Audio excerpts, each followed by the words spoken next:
matambudziko chete. Baba nekuko amene ari papi matambudziko aya ndezvuri chete. Baba nama tese kumahuri.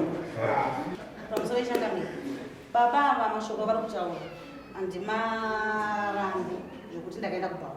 Baba vakantora kubhawa chiure chinosika baba zvamunoziva sofanira ane 6 years ndizive kuenda kubhawa vakanditigara pamba ndikuchengeta ndo vanondichengeta asi mukundichengeta kwavaita pa6 years vanorora vakadzi vatatu vavanochengeta zvaizvezvi tiri vatatu tiri pabarika imi avakutsvara nini ndo nyaya hombe inoletsa mupameno pabonde takawanda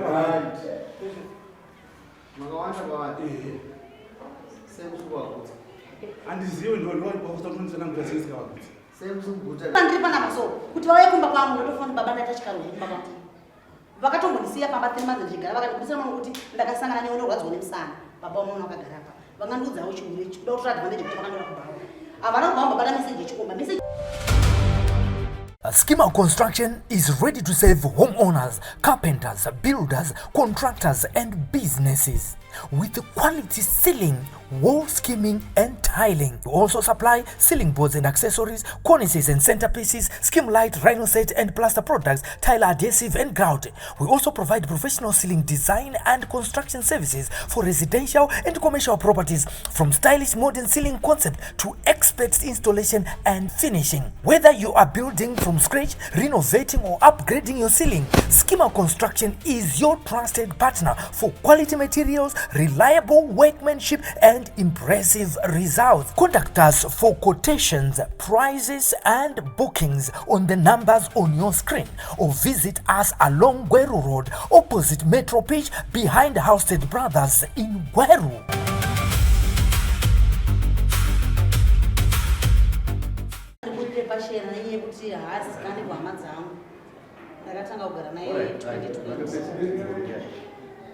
Baba ndikudire pachena nzibai wenyu ndikuru mukadzi wangu kuda pachena kuti zvaurira kuti kwahama dzake zvine chikonzero makore ari kutaura akati wandei ifemekunetata maudana natese chinoitika changamire chekuti mukadzi wangu akutsikana ndinosvika pakuzvidzora ndichiona zvakawanda ndichingonyarara asi pakazouya munhu wamakatuma nhume yamakatuma ndiwe ndakakwanisa kusvikopira nhango yangu kati noita zvakanaka ndifunga ndimumwe amai ava avakutsvara nini ndo nyaya hombe inoletsa mupameno pabonde takawanda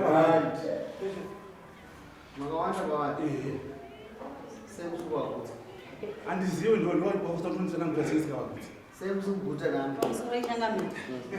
murume wangu uyu ndambosana ndakatanga kubva naye 2020 pa2020 iyoyo chandoti murume wangu itsotsi kuti chakuda kubuda pachena akauya kumba aine hanzvadzi yemukadzi wakandindibamini vangu munin'ina wangu ndogara naye ndakagara naye mukomana uyu gore rese pamba achiti munin'ina wake ndakazoziva chokwadi chokuti iye hanzvadzi yemukadzi wake munin'ina wake yapfimba mwana wangu anuwa musikana mwana songi mukomana pakazobudisa chokwadi pachena kuti mimi amadha ndakagara nemi panapa mataone mune mukwasha wangu unombozoiti murume wamuna iye uyu murume wasisi vangu ndikati handizvizivi ndo musi wandakatanga kuziva chokwadi kuti murume wangu ane mumwe mukadzi kusaiti zvadaro 2020 iye ndakaita nhumbu ndobva ndabereka mwana wangu ndakabereka mapisi emwana ndakabudisa mwana anga akashata ndobva ndaenda kuharare ndobva ndadzoka pamba takagadzirisa ndobva tagira nenyaya iyi uye akatofonera mukadzi wake akamuti taurei pafoni ini memiseta nemukadzi wangu kuti tatosiyana zvichaita tikitisi ndomashoko atawa nemukadzi wangu ndobva ndamubvunza kuti murume wenyu munaye here papa akati ndinaye mimi siyana nemurume wangu koza nzvadzi yangu yakunokata kuti mimi mugarichi nemurume wangu pindu shuwa ndakazvinzwisisa murume wangu anomboita manyenyedzi akabva auya kumba auya kumba murume wangu ndobva ndamubvunza amauto zvinoita here kuti tisiyane indane nhumbu zvadzaiwa zviti weda kuti tosiyana ndakapanikwa ndobva ndanyarara saka ndichazvigasado kubhadhira mukadzi wangu kwandaira nechi natsano pamba tsano ndaigara nawo ndichivabikira kubva kwawachita kubva nepenti ndichindibamini ndobva tagara murume wangu atamboita gore abva dani musikana kumanhenga ndobva ndaenda kumanhenga ndobva ndarwisa musikana murume wangu anomapinva akasunga akanondirovera polisi akati mukadzi uyu imhondi makatomurega anouraya musikana kozi akaenda vakawanda asvinobvisa chi musikana. Ndakatengesa midziyo yangu ini yakandova ndinaye muno, ndakabhadhara property yangu, yakabudisa property yangu ndonobhadhara mhosva kupolisi. Ndabhadhara mhosva yekupolisi, murume wangu akazodzoka futi kumashure akati bhebhi zvinowanika ngatigarisana. Ndobva tagara kubva 2020 musi wa14 December ndakafonera nemukadzi ndakarara mumba makuseni. Hello, makadii manzi? Ndikati kweli makadii. Zvikanzi ndaonawo namba dzemufoni nemurume wangu. Ndikati murume wenyu? Zvikanzi murume wangu anonzi Cliff Mauti. Murume wenyu? Zvikanzi ndimani? Zvikanzi ndiri mukadzi wake mukuru ndogara pachireka. Ndikati kwete, voisi rameguru wangu ndoriziva. Amusi une unogara kupi? Zvikanzi miziva kuti ndiripo. Ndakabva ndadusira foni murume wangu. Baba, pane munhu ane foni yako. Baba wakataiwa mukadzi wangu mukuru. Ndikati kwete. Ndobva ndamachifosa fona musikana bvati ndiripo. Madha indatova nemwana. Mwana wandinaye atova zvekuma4 months. Musi wa14 December ndakashedza murume wangu akauya panzvimbo tikagadzisana nendodhi wangu wakambozama kutigadzirisa. Baba blessing zvanzi mukadzi ndomusira chikonzo chokuti abereke mwana unobatika. Kozi akamboita nhumbu yakabva, akaita nhumbu yakabva. Ibaba pacho pandinonetsa naye pandandone nhumbu. Ndakabuda nhumbu musi wa24 June. Paitika nyaya idzi. Murume wangu ndakamubvunza kuti wewe wakubuda pamba wati futi mumwe mukadzi kusaidi. Zvikanzi ndikutsvaga mwana. Ndakati wo alright. Musi wa31 December mukadzi yakandifonera. Amai mwana muri kupi? Ndikati ndiri kumba. Zvikanzi ndimasendera Cliff Mauti airtime pafoni. Ndikati wo. Zvikanzi musoda kunzwa nyaya Cliff mai. Ndikati kwa murume wangu kozi murume wangu rendi kumba kwangu. Kumba kwangu ndodya zvanoda. Rendi ndobhadharira. Handisi kuziva kuti muda kuzama kuti kudii. Kozi murume wenyu achiti pai achingori pamba asati abuda achienda. Mai vakandipindura vakati titori kushweshe murume wangu ndibvisira manda bvisira 1.7. Handina kuzviramba kozi murume wangu akaisa status yekuti angati paiverengwa mari. So ngekuti atikueretese yei achiverenga mari. Ndakabva ndazvibatanidza. Ndakabva ndambozvichengeta ndikati pamwe kunyema. Chokwadi murume wangu akayapamba ndakamubvunza mauti muda kuti upenyu hwangu husvike kupi? So pata kupinda 6 years. Ina ndizikane kumba kwangu, iye azikane kumba kwedu. Murume wamunoona. Mainini vakandodza vakati mukutopedza nguva murume wenyu akandodza kuti ndiri pabus stop. Muchiona murume wangu ndakatogara naye pa5 years dzoto murume wangu akayapamba takagarisana pana munhu akaudza muri chokwadi. Murume wangu akazondodza ndane 3 years baby ndomwa mushonga. Ndiri pamushonga ndabatwa chirwere. Ndakati wabatwa chirwere zvanzi yanga ya 2023. Toita sei? Zvikanzi amene zvinoona ndakatanga tichigogara ipo changa mina ndicharamba kupinda murume ndandinaye kudhara munhu. Ndobva tagana bati iwe chitora mushonga wokuti unodzivirire chirwere chitakagara pamba. Shuwa ndomwa mapirisi everyday ndomwa prep. Murume wangu achimwa pirisi rake. Asi murume wangu uyu akabuda futi mumba musi wa24 June uyu akanotengera mukadzi uyo akandifonera uyu property. Property kwaDomiro akamutengera kebheni. Ini ndakagara naimba mangu makatengwa stove chete kwake. Ndinobuda ndinokorokoza kwamakaya. Ndoenda kunokoroza ndibude pamba ndatenga chinhu pamba ndotenga nekunokorokoza. Handizivi kuwadhura nemurume wangu. Mari yerendi anoitumira kufoni malandlord. Kuti ndizive kumba kwababa vake ndakatoenda chikonzo chelandlord. Baba vake vafa manje landlord akati nemurume anyanotiza zvenga pano. Munomuka makafa kuti anonga akafa une makabatwa bp makabva nhumbu. Ndakashaya zvekuita usiku ndineno akazoya mangwana andikuna ndakati handina mano landlord mari yebasa ndinayo. Takakwira takaenda pachiveso. Takavafonera baba tiri kuya kunhamba kubvunza munhu. Mashoko endinga matauro vakati uyai munongosvika muchimira separufu. 6 years takagara. Takaenda shuwa parufu. Baba vachitakura bhodhi yebaba ichiburiswa mumba. Murume wangu akabva tipinde mota ndakutokere kumba. Takabva tatokera kumba. Murume wangu ndobva ndamubvunza kuti chikonzo chekuti imi maita kuti mubvisire mainini mari ini musati mandibvisira mari. Muna hama yangu kana hwana yamunoziva ndina baba vangu ndinawo muno. Havana kana kumba kuti kwamboti wandini mboenda ndimboonekera kumba kwatesha. Kumunobvisira mukadzi mari sei inini ndakatanga kushanda murume wangu ndaiwata 3000 ndichiyanika pamachera kudai mvura ichidoro. Ndichitanga kugara naye. Akandiyepa kuti mukadzi wangu akaenda ndakanisa naye pandakagara naye hanzvadzeke manzvadzeke ndaikasati. Abuda futi panokura mukadzi kuma ndingabva ndiroera futi. Andiroera ndichibura imomo ndikuti pamwe ndamuzororo. Pandikuenda kwamakaya pegeni ndokubasa kwamakaya ndotsvaga manditenge midziyo. Pakutanga ndakatoenda munyepera kuti ndikuenda kunoona tete because anga ndanisa ndobasa. Ndobva ndazoenda kubasa.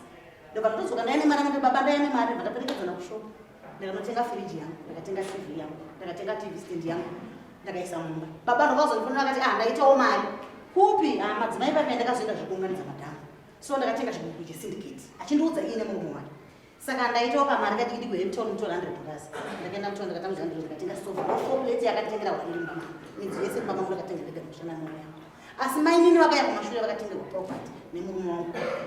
mukadzi wake iye anogara achindituka pafoni andarugare kana mabvunza lendodhwa ndandire foni yangu andikavakutire kodha mukadzi yakazokukanyika yakatsikwa nemuti wale mama adala kumbozvizwo kuzvikanga nokuzvikanga panhau uchangamidzi asada kubvunza asada kupindura nzima yako ndokuda here madhara adziva achaita adzima yakomboshera letisinamuvazimuda chikonzero sanambura chikonzero chaita kuti adzima yako vasumuke kubva kumba kwavo chikonzero chacho vasumuke kubva kumba kwavo chavari kutaura ndechekuti andiziva nate zvaka pandine mubvunzo napo inini ndepekuti pa6 years dzavari kutaura tikadziverenga dzisi 6 years tinozojekeserana tikadziverenga dzisi 6 years imba yedu inogara iri matambudziko chete baba nekukoko amai nekukoko ari papi matambudziko aya ndezviuri chete baba naamai tese timahuri amuri mahuri ese pane rimwe huri vatanimudari munhu ichitaurira dari kuti dari uenda mubata inini kuya kudare ndandiva kuya kudare asi umbowo hwekupedzisira ndofunga mupurisa wamakatuma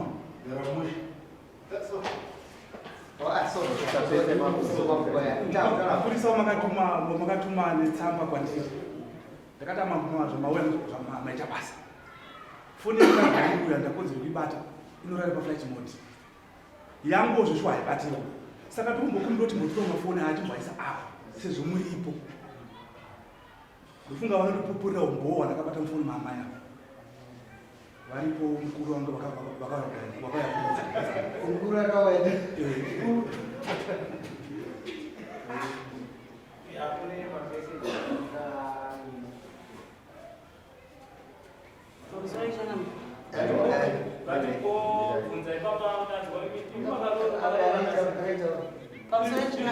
matambira zvakaita takawana ubvawo amaita zvokupetesa ndokatakawana neikoko Alright, now, I might try to teach my experience. The teacher, I think that's my experience. I want to matter. Now, you shaman, you want to education some power. Look at all. How I shall not do it. inomuramba pakatoya kuna ndozivita Laura, kutamba zoramba achitamba iye ngaadzidza dzidzo kuita unhu hwakanaka ine kuti unhu hwakanaka toita chinhu chinhu chete tese Mama, unachokira.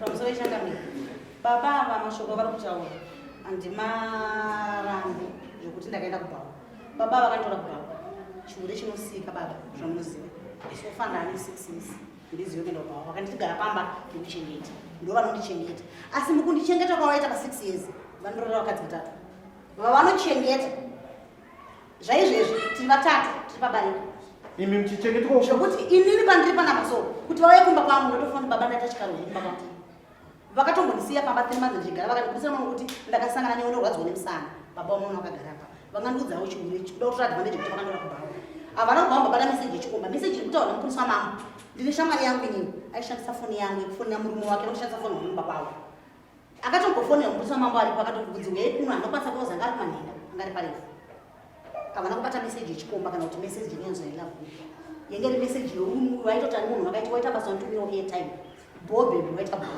kwete kuti yange iri rudo ngavasandounesei pakundoranga Alright, ambonire. Mama, you know that. We tell you.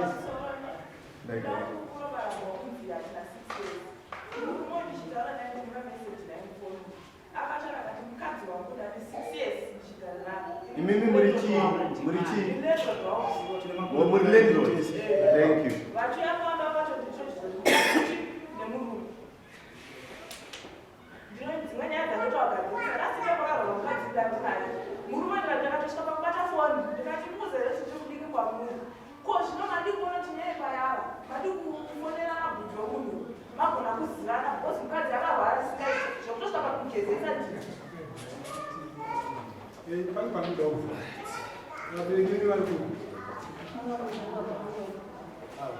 nyaya iripo hakuna munhu wemahara. That's why muchiona kuti vachikuita mabhora so vachikukika nokuti anenge asina zvaakabvisa haana losi ka haana losi. Saka iwewe manje ndiwe kwezvichipisa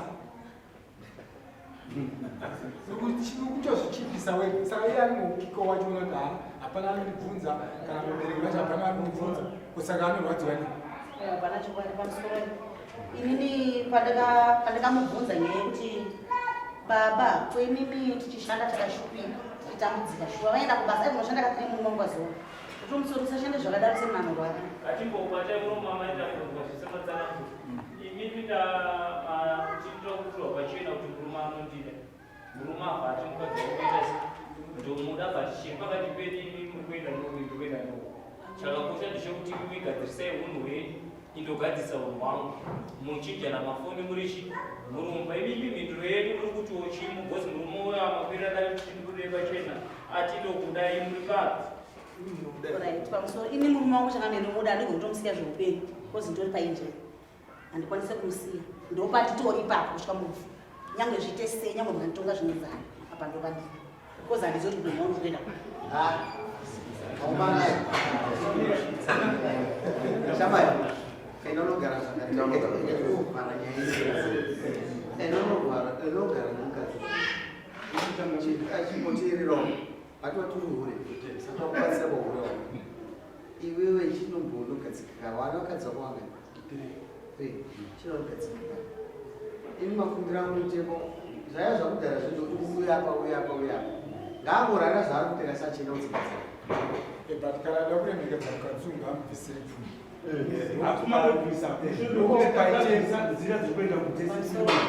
uchaona kuti nhasi kana ukamubata nechikomba unowana kwekuenda kana ate zvachivatsanangurira kuti mwana wenyu ndozvadi nhasi unoenda kunani kana dai ukamubata nechikomba tizvakuti handikuzivi mwanangu musikana waita zvakanaka wauya handiwazvinzwa right changamire vari kutaura apa kuti iwewe pane padiki chete panofanira kugadzirisa asi isisu hatinoda kukuregerera uchingoenda mwanangu nekondisheni yako yatanzwa munomu chizvichengeta kaurarame makore akawanda unorarama makore akawanda mazaona azimbouraya unorarama makore akawanda asi enda unobvisawo tsvakirai kuno zvayo uyu chanyanya kumurwadza dare redu handikuzive zvayo enda unoroora kuroora vekumashure handina kuramba kuroora asi kumumba kumukadzi wangu ariunaongoka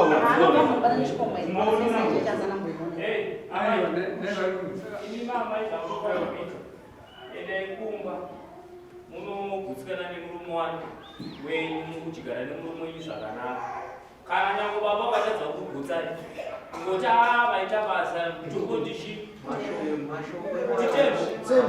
vaita basa tembo mandigonera ivo mwoyo wavo manje ndipavakona paipa ndipova nobvati kana mwoyo wavo nobva wazongoenda kuti ndafunga kuti ndichibvisira mukadzi wangu ndiri kumufadza zvikai nyange kutoziva kuti nhasi havana zvavaita vabva zvavakuguta izvo ndikuzvinzwa baba asi ndakutaura wangu kuti munhu ane mazwi kuti ane mazwi akachengetwa kutaura murume wangu angabva mukubata nebhori baba tadakuita munotepo chibvaraidaiemambotikomukanonombotaura padikii murume wangu nyari kundirwadza ndekuti inini ari kuchengeta vamwe madzimai achivatengera kupatenga mangwana kutenga zvinhu mama tinoswera tichitaura makwira dare inini makati muda kuti tizive mabudwa pachena iwo shamani mukadzi kuti agariko zvakanaka chiito zvaakudawo kumupa kumbopanzireta si nopera munoerewo ndineko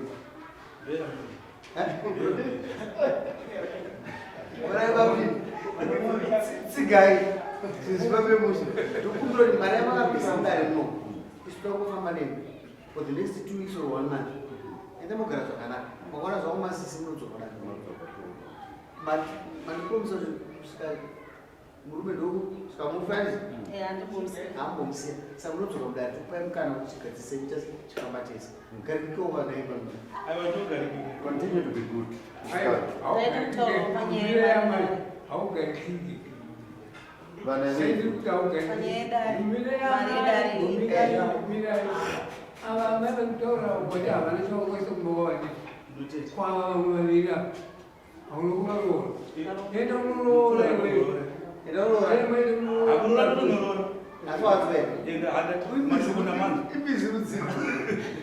enonoroora munhu agarike zvakanaka pasina imwe nyaya here ndakabvunza pamaredari anokubhadharai anokupai maredari tekumukando maredari iwe iye sina ndabhadhara neida tokubhadhara ndimata muna maredari endemubhadhiska yangu yenda kuiseinoiteunouzobhadhara yawo 40 popa Anayo huyo, anovadzose. Anti unayo? Endai mugara zvakanaka.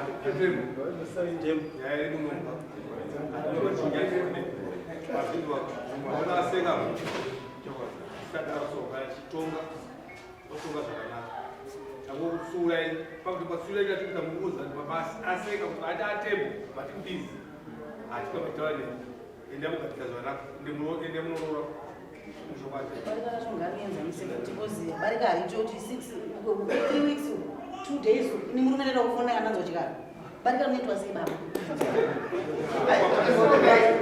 nyaya yapera Yapera.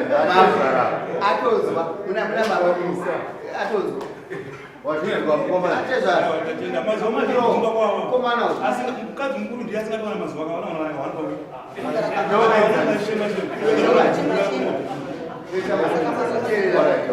enonoroora chinanosaina anopere